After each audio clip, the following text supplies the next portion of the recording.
9 फरवरी को उत्तर प्रदेश की जो आशा बहुएं हैं वे एक साथ एक बैनर तले आकर अपनी आवाज को बुलंद करने वाली एक बड़ा कार्यक्रम 9 फरवरी को रखा जाना है। आपको बता दें कि उत्तर प्रदेश में लंबे समय से आशा वर्कर जो है वो संघर्ष करती हुई नजर आ रही। इनके द्वारा राजधानी लखनऊ में प्रदर्शन भी किया गया और लंबे समय से एक हड़ताल भी होती हुई नजर आ रही है, लेकिन सरकार इनकी समस्याओं का संज्ञान नहीं ले रही है, जिस वजह से इन सभी के बीच में बेहद ही नाराजगी देखने को मिल रही है। ऐसे में देखने को मिला है कि संगठन के पदाधिकारियों की तरफ से साफ तौर पे ये बात कह दी गई है कि 9 फरवरी को एक बड़ा कार्यक्रम होने वाला है। फिलहाल 9 फरवरी का जो कार्यक्रम होगा वो किस तरह से होगा, किन किन मांगों को लेकर ये धरातल पर उतरेंगी और ये कार्यक्रम कहां पर होगा, इस विषय पर ज्यादा जानकारी देते हुए प्रदेश अध्यक्ष विजय विद्रोही का क्या कुछ कहना है, आप भी सुनिए। विजय विद्रोही जी, आपका हमारे चैनल अटल टीवी पे बहुत बहुत स्वागत है। जी आभार आपका, धन्यवाद। विजय विद्रोही जी, जैसा कि खबरें निकलकर सामने आई है कि 9 तारीख को आप लोगों का एक बड़ा कार्यक्रम होने वाला है, तो मैं सबसे पहले आपसे ये जानना चाहूंगी ये कार्यक्रम कहां पर होने वाला है, किस प्रकार का ये कार्यक्रम होगा? ये दरअसल में पिछली बार हमने जहां से 23 दिसंबर को कार्यक्रम को खत्म किया था, ये वहीं से शुरू होने वाला है।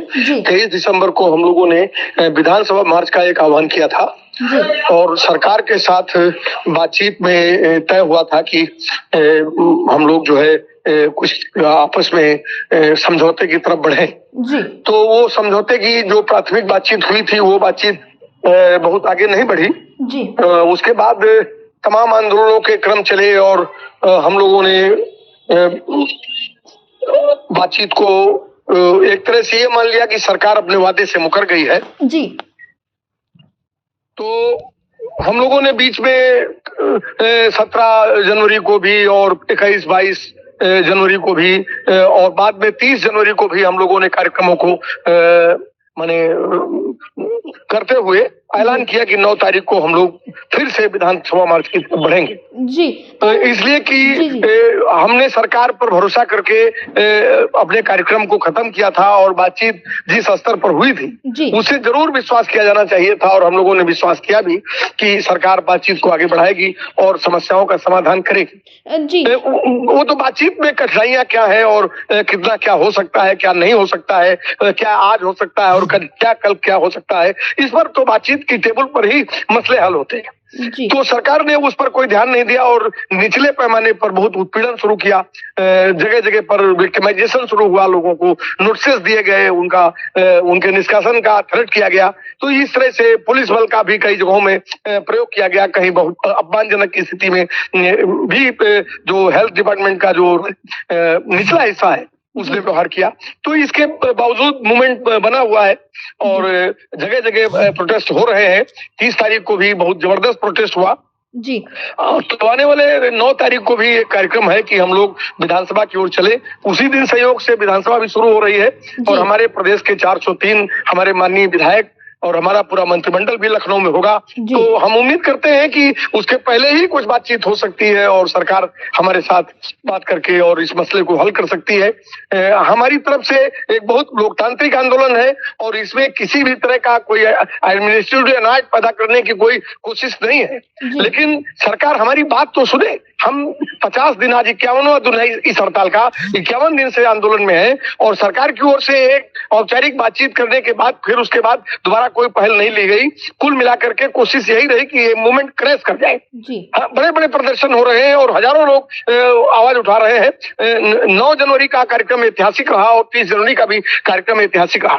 तो इस तरह से, लेकिन सरकार को लगता है जैसे सूचना देने वाले लोग जो हैं सरकार के साथ, हमारे पूरे आंदोलन का इंफॉर्मेशन गवर्नमेंट तक नहीं पहुंच पा रहा है। अगर पहुंच रहा है तो सरकार फिर जिद में है और बात नहीं करना चाहती है।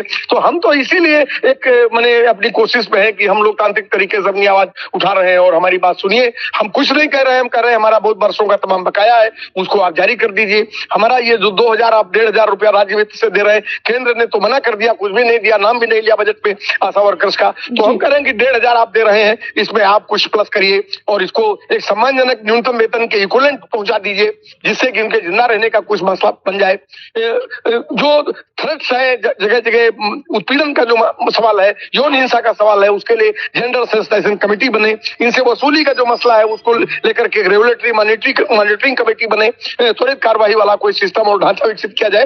तो ये कुछ सवाल हैं जिनको हम लोग हल कर सकते हैं। इनमें बहुत सारी जो हमारी आशा वर्कर्स हैं वो रिटायरमेंट के बहुत करीब है, उनका उम्र 58 साल 57 साल होने वाला है, जो 2005 और 6, 7, 8 में आ गई थी।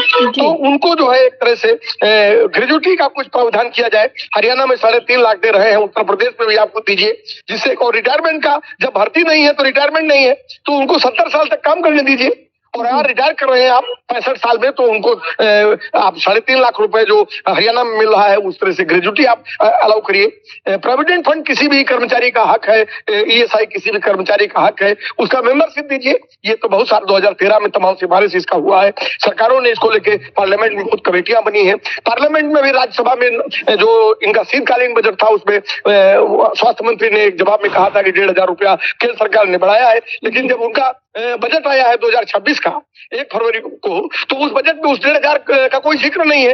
आशा वर्कर्स का, मिड डे मील का, आंगनबाड़ी का कोई जिक्र नहीं है, किसी स्कीम वर्कर का कोई जिक्र नहीं है।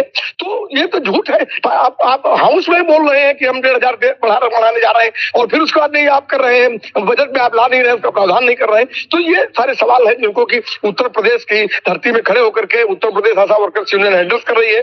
और हम उम्मीद करते हैं कि 9 तारीख से पहले निश्चित तौर से बातचीत होगी, और नहीं होगी तो फिर राजधानी भी हमारी है और विधानसभा भी हमारी ही है। हम सब लोग चलेंगे और अपने माननीयों से बात करेंगे कि भाई हमको भी सुनिए। यही है 9 तारीख का हमारा कार्यक्रम।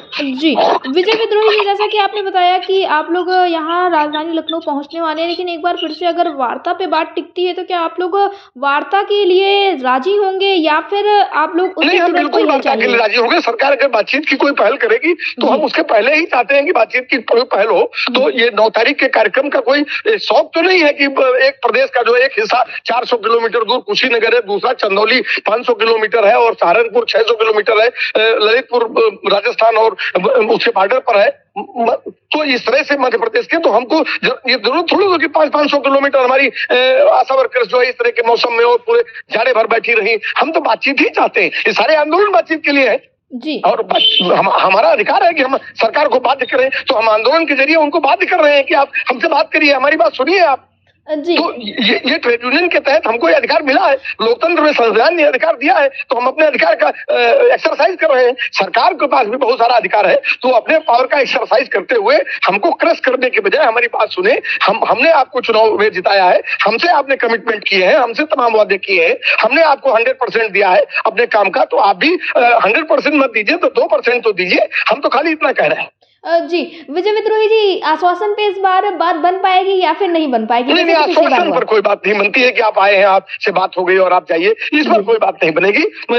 सरकार कोई अनाउंसमेंट करे, हमारे साथ कोई एक लिखित एग्रीमेंट करे और या कोई अनाउंसमेंट करे, हमारे साथ प्रेस मीट करे और अनाउंस कर दे कि भाई हमने ये हमारे बीच में सहमति बन गई है, पब्लिकली आप कहें, जिससे कि हमारे सामने भी एक आइडेंटिटी रहे, एक विटनेस रहे कि सरकार ने ये बात कही है। या आप लिखा पढ़ी में जो ट्रेड यूनियन आंदोलनों में जो होता है कि मिनट्स में बात हो और उस मिनट्स को जो है हम लोग जो है सर्कुलेट करें, तो बातचीत जो भी होगी वो उसी स्तर पर होगी, खाली जबानी आश्वासन पर कोई बात नहीं। जी विजय विद्रोही जी, अटल टीवी से जुड़ने के लिए बहुत बहुत धन्यवाद। आभार आपका।